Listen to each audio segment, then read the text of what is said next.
Hello everyone and welcome to Project Trade. This is the trading highlight show, all of the best bits from our testing of mostly in-the-box trading strategies. In this one we've got ourselves a strategy from my good friend Dr. Alexander Elder. It's a predominantly trend-based strategy which tries to get onto those trends as early as possible. I'm sure it's great, no way someone would go to the effort of writing an entire book on a trading strategy if it wasn't near guaranteed profits. It's going to take two technical indicators to get it going. The first is of course from the man himself, it's the Elder Ray indicator, the X-ray that sees through the markets into the juicy core of profits. We'll actually use the bulls and bears power histograms on our trading charts. They are simply the two lines of the Elder Ray indicator split out into individual histograms. A bit easier to read at a glance in my opinion. The bulls power compares the 13-period exponential moving average of closing prices against the high of the current price candle. Meanwhile, bears power does the opposite and compares a 13-period exponential moving average of closing prices against the low of the current price candle. Good stuff. Then for our second technical indicator, we'll use the exponential moving average itself. Lucky number 13 periods once again for this one, which is just going to sit on our price chart as it usually does. With both indicators together, it's going to look a little something like this. You've got our EMA in purple there, the average price tracker sticking mostly pretty close to the price, often right on top of it. Then at the top of the bottom beneath the chart is our bulls power histogram indicator with the green bars, and the bears power indicator beneath that again with the red bars. Those are our indicators for entry, but we are going to have to know how to use them as well. Let's turn to our entry criteria for trades. We're going to want to do it just how Elder wanted it done back in 1989. That means when we're looking at the exponential moving average, we'll be seeing whether it's sloping upward or sloping downward. If the average is sloping upward, then we are only going to be considering buy trades, and if it's sloping downwards, that'll be just the sell trades. That's the simple step. Next we move to the bulls and bears power histograms. Here, if we're looking for a buy trade, we'll need to have the bears power with a histogram reading of anything below 0, but have both the bulls and the bears power rising up in value. Likewise, in reverse, if it's a sell trade that we're hankering for, then the bulls power histogram must have a reading above 0, but both the bulls and the bears power histograms must be falling in value. Even then, when we get those signals, we're still not there yet. There's one final piece of the puzzle. If both the EMA and Elder Ray are indicating for a buy trade, we set a buy stop order at the high of price for the previous two candles. Opposites for a sell trade again, we'll set a stop order just below the low of price for the previous two candles if our indicators are of course telling us to sell. Those stop orders help us to give confirmation that the trend is hopefully gonna continue, so not jumping in straight away there. Those are our three criteria for entry: the EMA signal, Elder Ray signal, and the stop order to get in. That means this is what a typical buy trade might look like. We'd look at the EMA here and see that it's just starting to tilt upward, meaning open season for buy trades. Then comes the bears power histogram, which is still beneath 0 but has been rising. So now we check the bulls power histogram, which is also rising, meaning we are good to go with our buy stop order where that white dash line has now appeared, which as we can tell by the price chart hits really nice and brings us in some cash money. What an example trade. These must work all the time. It certainly does in this next chart. What a great sell trade we can find here. The EMA at this point is indeed headed downwards. The bulls power is still above 0 but has been falling. All good. Bears power falling too. That's what we want to see. So in goes the sell stop order, and a few candles later we are in the trade and we are profiting like we always deserve to. Another hard earned win. That's how we get into a trade. But on top of knowing how we get into our trades, we've also got to know how we're going to get out of these trades. First off, when we get into the trade, we're going to split it off into two different sub trades. Not necessarily traditional Elder style, but since we're testing the strategy, I think we might as well try out a couple different money management systems, see if we can improve on the great Elder strategy. For the first of our sub trades, we'll stick closer with the Elder Classic and place the stop loss beneath the recent low in price for a buy trade or above the recent high in price for a sell trade. Recent in this instance, meaning over the last two candles. We'll then simply mirror the distance of that stop loss for our take profit, just keeping it simple with a 1-to-1 risk reward ratio. Easy. Then for subtrade B, we'll use the same stop loss level as for subtrade A, the high or low of the most recent two candles, but instead of that 1-to-1 risk reward ratio, we'll use a trailing stop loss to see if we can really maximize some long runs. Wistful thinking, but if we can get even a couple long runs going, we should be looking all solid. Here's hoping. We'll also need to keep a reasonable cap on our risk as well. We'll put down a fair fairly standard 2% capital risk for each trade, meaning the stop loss for each of the two sub-trades will amount to 1% capital risk. 1 times 2, of course, equaling 2. Money managed. Final details, as per most of our strategies, will be on the daily time frame, 1 full day for each candle on our chart. We'll be coming back at the end of the candle, trying to get as much data as possible from it. And we'll also be on Forex once again, 28 currency pairs from the majors and minors that we're trading on. It's including the US dollar, euro, Japanese yen, Great British pound, Canadian dollar, Australian dollar, and New Zealand dollar. We'll try not to get into too many overlapping trades though, i.e. unless we're making a final Hail Mary, you're unlikely to see us getting into 5 or 6 US dollar trades at the same point in time. There will be some subjective decision making on the currency correlation trades, so we don't want to rule out every single one, but we'll take the decisions on those as they come along. Finally, we will keep ourselves a trading journal as we go so that we can follow how we're actually doing instead of best guessing that we're just tearing up the markets. There's nothing quite like the written record. Okay, there's everything, so ready, set, go. Let's get into MetaTrader and get onto those charts.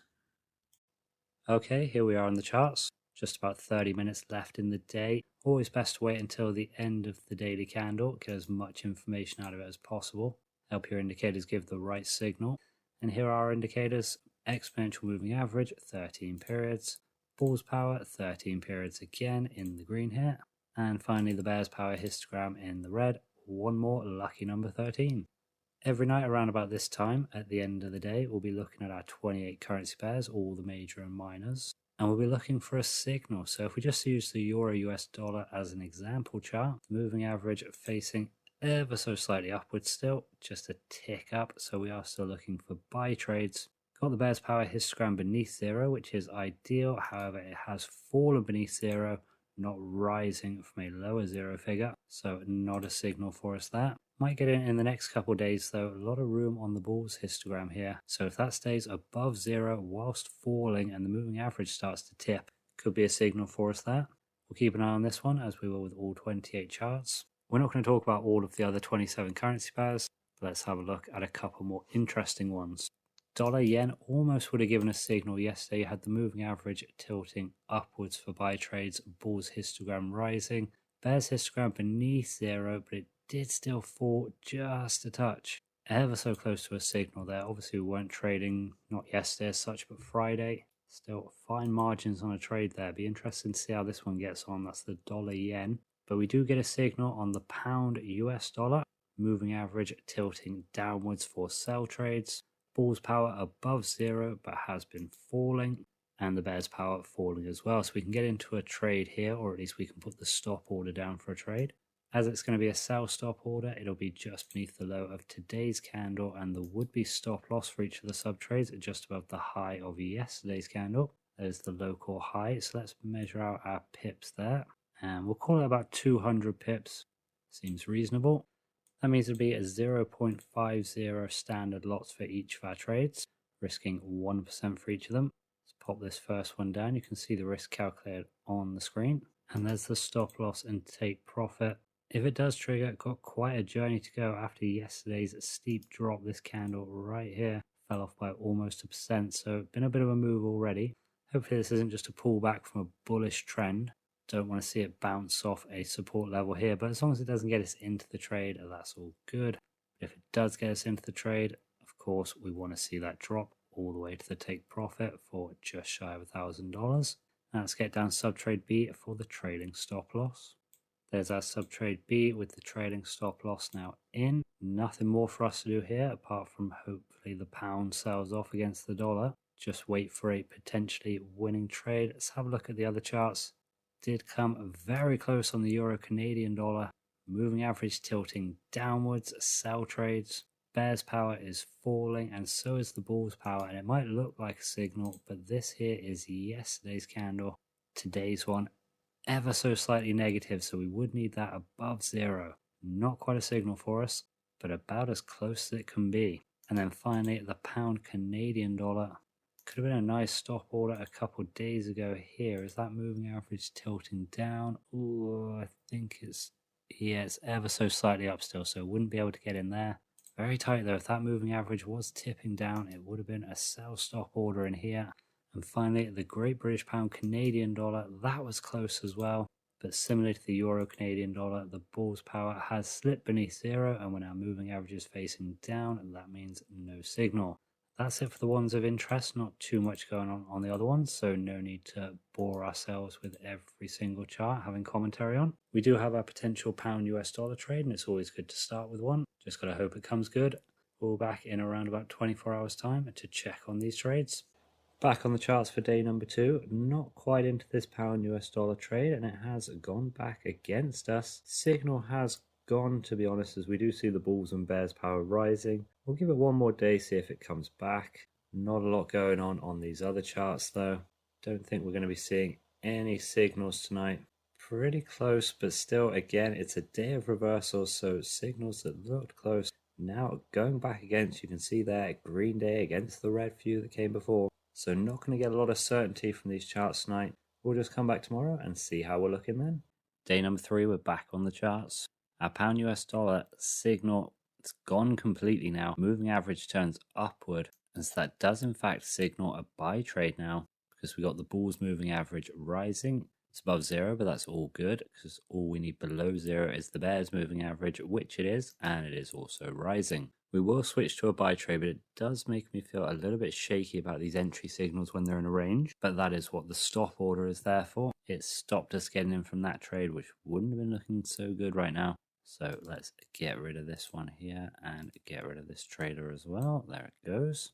And switching to the buy, so we'll look at the pips here. And going in for a buy trade, so we'll look at the pips from the high of today's candle to the low of yesterday's. Call that about 130 pips.